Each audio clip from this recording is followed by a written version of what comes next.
Good morning dear students, welcome to professor SP Goyal's IAS classroom. प्रिय बच्चों, मैं अब बिल्कुल ठीक हो गया हूँ, रिकवर कर रहा हूँ और इधर से ठंड भी कम हो गई है। तो मैं इसी तरह की वीडियो अब रेगुलर आएंगी आपके पास, क्योंकि मुझे पता है कि 26 मई को जो एग्ज़ाम है वो बिना करंट अफेयर्स के हो ही नहीं सकता। और जिस तरह से मैं कर रहा हूँ वही एक इंडिया में अप्रोच है, परफेक्ट अप्रोच है, आप सभी को पता है और आप बेसब्री से इंतजार कर रहे हैं। सबसे पहले तो मैं आपका सभी का तहे दिल से धन्यवाद करता हूँ। आप लोगों ने मेरे लिए इतनी दुआ की, इतनी प्रार्थना की कि मैं सारे आपके मैसेज पढ़े और वही वजह है कि मैं ठीक हो गया, हॉस्पिटल से जल्दी आ गया। अब मैं रिकवर करता जाऊंगा, लेकिन वीडियो आपकी नहीं रोकेंगी। उसी तरह 3-4 घंटे न्यूज़पेपर एनालिसिस, क्वेश्चंस, और कोशिश करूंगा कि आपके जो ना पिछले भी 1 मई से भी सारे लेके आऊंगा, ताकि हमें कोई ऐसी परेशानी ना हो कि 26 मई को हमारा करंट अफेयर का कोई क्वेश्चन गलत हो जाए। I am determined to send you LBSNAA.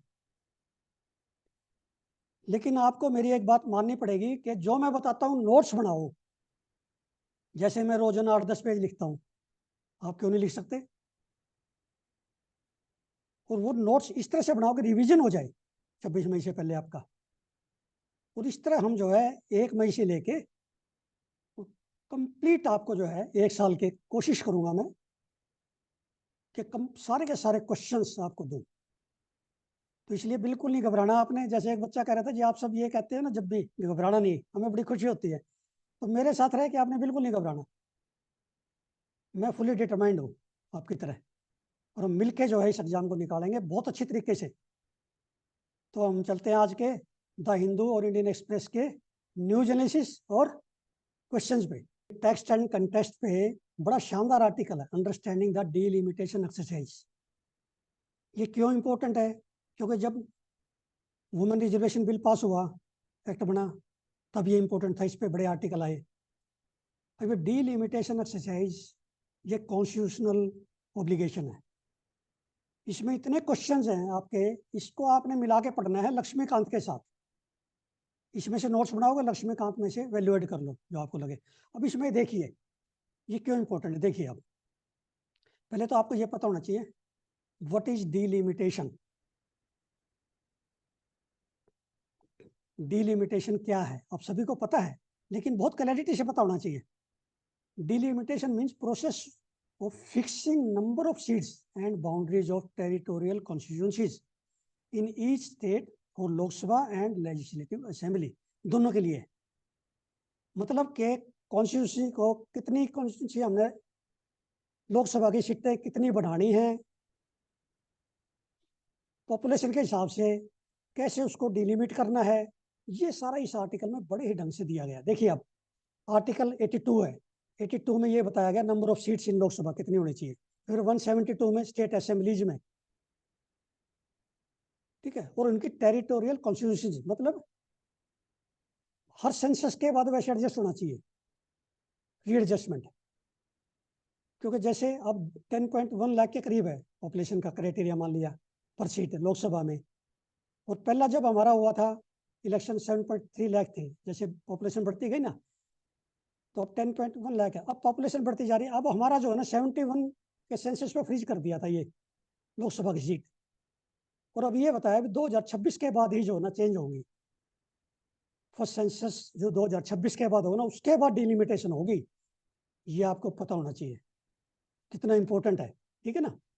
अब ये देखिए, लोकसभा में हमारे 543 सीट्स 1971 सेंसस में फ्रीज कर दी गई थी, ये वही चल रही है।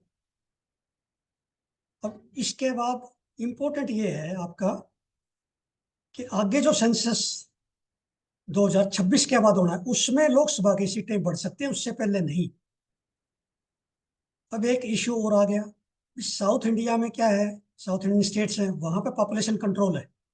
नॉर्थ इंडिया में पॉपुलेशन पे कंट्रोल नहीं है, पॉपुलेशन बढ़ती जा रही है। तो उसके हिसाब से यदि आप ये टेबल देखोगे ना, यूपी में जैसे 80 सीट है तो प्रोजेक्टेड है 91 हो सकती है, क्योंकि इनकी पॉपुलेशन बढ़ी है। अब बिहार में 40 है, 50 हो सकती है। इस तरह से जो है क्या है कि साउथ इंडियन स्टेट्स में जो है कम बढ़ेंगी। ये साउथ इंडियन स्टेट्स में जो है पॉपुलेशन का मैनेजमेंट है, तो वहां पे सीटें कम बढ़ेंगी 2026 के बाद। तो अब ये सिस्टम है कि कैसे जो है पार्लियामेंट या देश कैसे करेगा कि उनको नुकसान ना हो साउथर्न स्टेट्स को, और प्रोपोर्शनलिटी बढ़े सीट्स। ये इसलिए डीलिमिटेशन एक्सरसाइज जो है ये सेंसस से जुड़ी हुई है, ये बहुत ही इंपॉर्टेंट है। आपको ये जरूर पता होना चाहिए। 1971 सेंसस में फ्रीज हुई थी, फिर 2001 का जो सेंसस है उसमें जो है कॉन्स्टिट्यूंसी की जो है आपकी जैसे एडजस्ट करनी है कॉन्स्टिट्यूंसी सीट बनी, उन्होंने एडजस्ट की है कॉन्स्टिट्यूंसी, टेरिटोरियल कॉन्स्टिट्यूंसी जिसको कहते हैं ना, बाउंड्रीज ऑफ टेरिटोरियल कॉन्स्टिट्यूंसी तो 2001 के सेंसस के बाद की जा सकती थी। तो इस तरह से जो इसमें अमेंडमेंट है, जैसे 42nd अमेंडमेंट में तो 2000 तक जो है किया था, फिर 84th अमेंडमेंट जो है वो 2026 तक चलेगा। तो इसलिए इस आर्टिकल को पढ़ के आपने पूरी तरह से नोट्स बना लो। ये डिलिमिटेशन एक्सरसाइज थोड़ी सी आपको मुश्किल है ये क्वेश्चन, लेकिन पॉलिटिकल साइंस इंटरनेशनल रिलेशंस जो जिनका ऑप्शनल है उनको तो सब कुछ आता है, लेकिन आम बच्चा है जीएस में ये क्वेश्चन आएगा, क्योंकि इतना डिस्कस हो रहा है थोरोली ये न्यूज़पेपर में। तो आप इसका पूरी तरह से नोट्स बना लो, और मैं क्वेश्चन देख रहा, मैंने इसमें से कुछ क्वेश्चन निकाले। Number of seats in Lok Sabha are 543 based on 71 census. मैंने जब बताया आपको, seats were frozen as per 1971 census in order to encourage population control measures. ये पूछ लेते हैं क्यों की थी उस टाइम 71 में सेंसस में freeze. Then number of seats in Lok Sabha will be adjusted based on the first census of 2026। कितना इंपॉर्टेंट है। अब लोकसभा की सीटें तभी बढ़ेंगी 2026 के बाद जो सेंसस होगा, ठीक है। Then boundaries of territorial constituency were readjusted without changing number of seats. मैंने बताया आपको टेरिटोरियल कॉन्स्टिट्यूंसी तो चेंज हुई है, and seats for SC and ST were determined as per 2001 census. Territorial constituency boundary तो चेंज हुई है 2001 सेंसस के हिसाब से, ठीक है। नेक्स्ट क्वेश्चन देखिए, article 82 of the constitution provide for number of seats in Lok Sabha. ऐसे पूछ लेंगे आपसे broadly, each Lok Sabha seats MP represent 10.1 lakh population. Delimitation commission is a statutory body. आपसे ये पूछेंगे डिलिमिटेशन कमीशन स्टैट्यूटरी बॉडी है कॉन्स्टिट्यूशनल? कॉन्स्टिट्यूशनल नहीं है, ये स्टैट्यूटरी है, याद रखना आप, बहुत इंपॉर्टेंट है। ये पार्लियामेंट के एक्ट से बना है, डिलिमिटेशन कमीशन बनता है हर बार। Then according to 84th amendment act 2001 of the constitution, the constituency boundary were frozen until the first census after 2026 or at least after 2031। ये इसमें से निकाले हैं, इसलिए आपके नोट्स बनाने बहुत जरूरी है। थोड़ा टफ है लेकिन 2-3 बार पढ़ो इसको। अब ये आर्टिकल म्यांमार पे मैं कई बार ले चुका हूँ, क्योंकि हमारे बॉर्डर की फेंसिंग हो रही है, कंप्लीट फेंसिंग का डिसीजन लिया है सरकार ने। और उसमें जो है, अब ये एक लाइन देखिए, पिक है इसमें लाइन लिखी है आपके, टियाऊ रिवर, टियाऊ रिवर इसमें लिखी है, और मैंने तो फर्स्ट टाइम सुनी है इसको। ऐसे क्वेश्चन प्रिलिमिनरी में लेके आता है एग्जामिनर जो आपने सुने ही नहीं है। अब ये हमारा जो 1643 किलोमीटर का बॉर्डर है, एक तो आपको ये पता होना चाहिए। मान लिया मैं पूछ लेता हूँ कौन से जो है इनमें से स्टेट है जिसमें फेंसिंग नहीं होनी, जिसका बॉर्डर नहीं लगता उसकी फेंसिंग नहीं होगी ना। अब ये क्वेश्चन देखिए मैंने निकाला है, which of the following state will not be covered under this fencing 1643 kilometre Indian Myanmar borders. Naturally Assam का बॉर्डर नहीं लगता, तो असम में फेंसिंग नहीं हो सकती।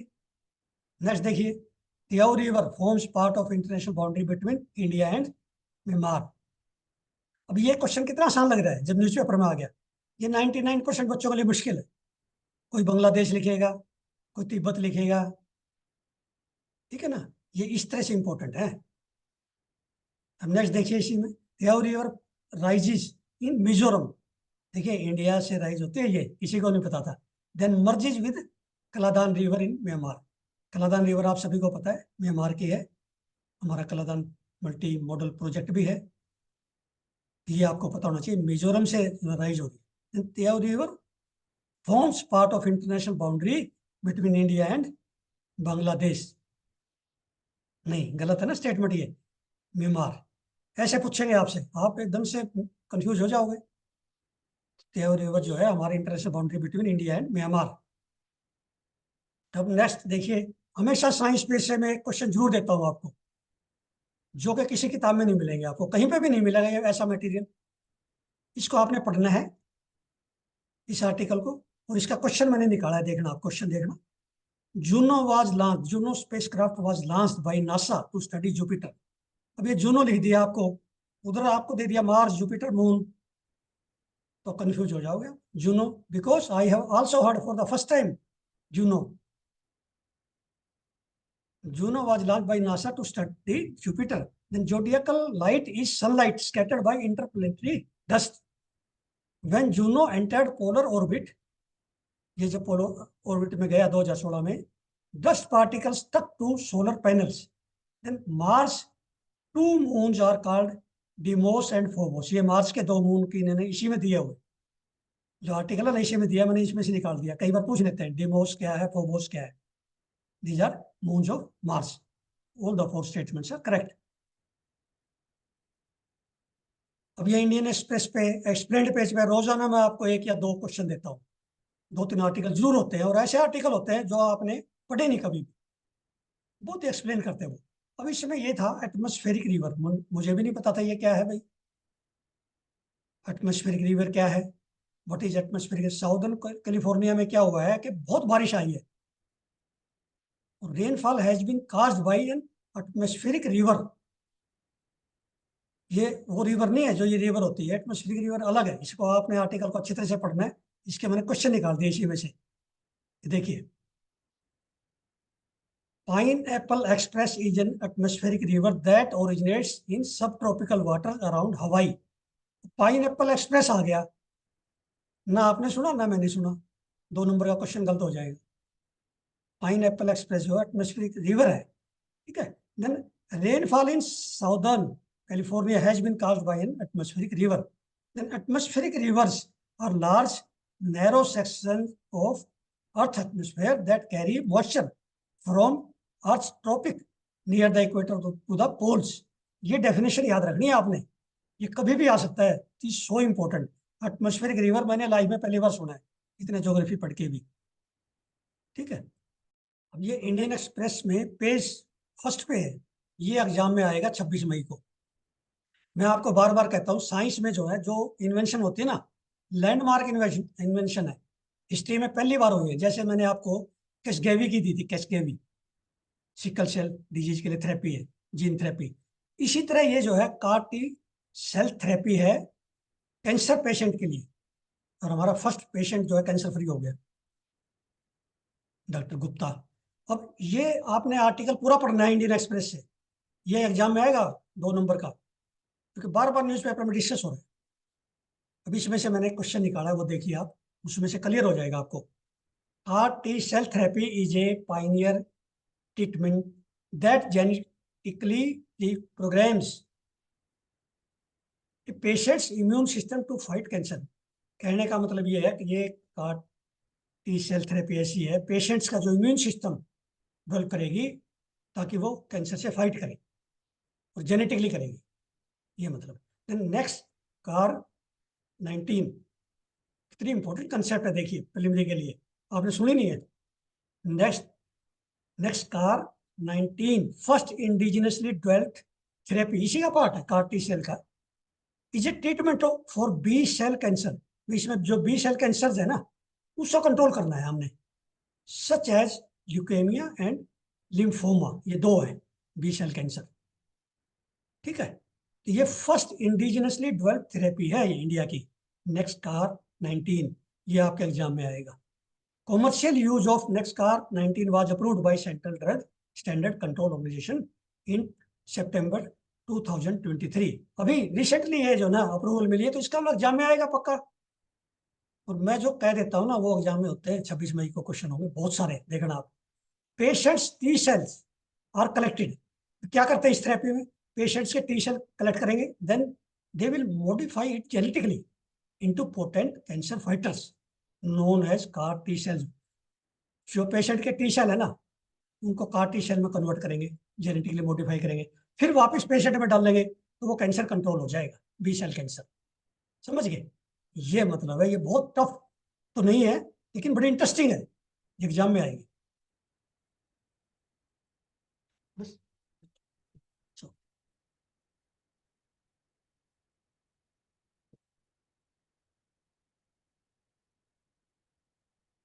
फिर ये बच्चों, आपको जान के बड़ी खुशी होगी कि रोजाना मैं ऐसे 2-3 सवाल ऐसे देता हूँ जो क्वेश्चन बैंक में यूपीएससी के, क्योंकि मुझे पता है यूपीएससी के पेपर सेटर का माइंडसेट पता है। और ये क्वेश्चन जो मैं निकालता हूँ ना, इस तरह से क्वेश्चन निकालने बहुत मुश्किल होते हैं। आप भी कोशिश कीजिए, स्किल सीखिए। जैसे कार टी सेल पे है, इतना इंपॉर्टेंट, फिर मैं आपको एटमोस्फेरिक रिवर पे लेके आया। मतलब रोजाना जो है 2-3 क्वेश्चन आपके ऐसे मिलते हैं जो कि एग्जाम के क्वेश्चन है, क्वेश्चन बैंक में। कितना अच्छा है। इसी तरह से आपने पूरे करंट में जितनी मेरी पिछली वीडियो है, वो सारे के सारे क्वेश्चन देखो। कई बार मुझे तो उम्मीद है कि कम से कम 10 से ज्यादा क्वेश्चन आएंगे, मुझे पूरी उम्मीद है। और मेरे से ज्यादा किसी इंस्टीट्यूट के क्वेश्चन प्रीलिमिनरी में नहीं आ सकते। ये मैं, आप मेरी बात पर विश्वास करने, एक प्रोफेसर की बात पर जिसका 40 साल का तजर्बा है। तो मुझे उम्मीद है कि आप सारी मेरी पुरानी वीडियो देखेंगे, क्वेश्चंस को नोट करेंगे। और मेरी पूरी कोशिश रहेगी, जैसे आपकी डिमांड आ रही है, 1 मई से मैं पूरी कोशिश करूंगा थोड़ी सी इंप्रूवमेंट और आ जाए। मैं आपको प्रीलिमिनरी से पहले टाइमली सारे जो है करंट अफेयर्स के क्वेश्चन न्यूज़पेपर से देना चाहता हूँ, ओरिजिनल, ना किसी के किताब या मैगजीन से। Thank you very much.